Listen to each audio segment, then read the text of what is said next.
Beyond its typical spooky thrills, this year's Philadelphia Penitentiary turned museum is offering educational programming to teach visitors about incarceration in the U.S. Cheddar News reporter Chloe Aiello reports. Yes.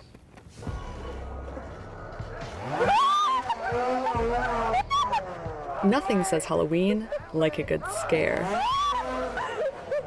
But at Eastern State Penitentiary, an almost 200-year-old prison turned museum in Philadelphia, staff realize that sometimes fact is more horrifying than fiction. Eastern State Penitentiary was once the most famous and influential prison in the world. The entire building was designed for solitary confinement with this Quaker-inspired belief that silence would lead to spiritual reflection. We know now that solitary confinement is a form of torture. Eastern State Penitentiary has hosted a Halloween festival for the past 30 years, but this year's Halloween Nights is completely different. Instead of just having their normal spooky attractions, they've combined their mission-based work in order to teach their visitors about the state of incarceration in the U.S. The attraction, newly renamed Halloween Nights, closed down in 2020 amid the COVID-19 pandemic. That gave museum staff a chance to rework the event. This is a fundamental responsibility of ours to use this building as a place of reflection.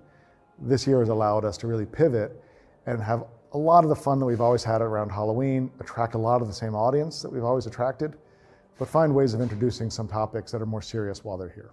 One of those topics is mass incarceration, brought to life by a 16-foot graph located in a former baseball diamond of the penitentiary. It shows you the rate of incarceration in U.S. history.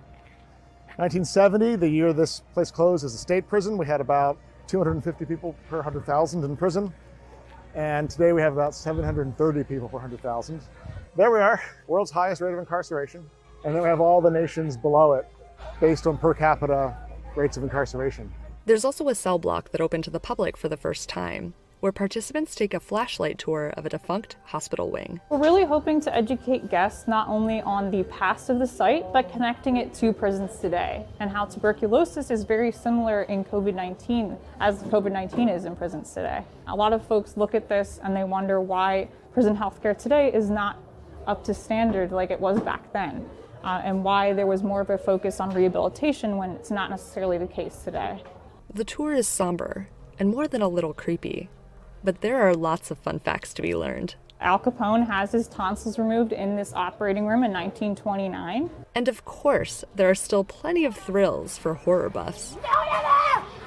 And lounges for those who'd like a cocktail to enhance their evening. There's even a gargoyle garden, where guests can watch some very talented skeletons shake it. As Eastern State Penitentiary looks to the future, museum staff hope the mix of educational programming and thrills will keep fans coming back for years to come. I would definitely say it's a part of the Halloween experience.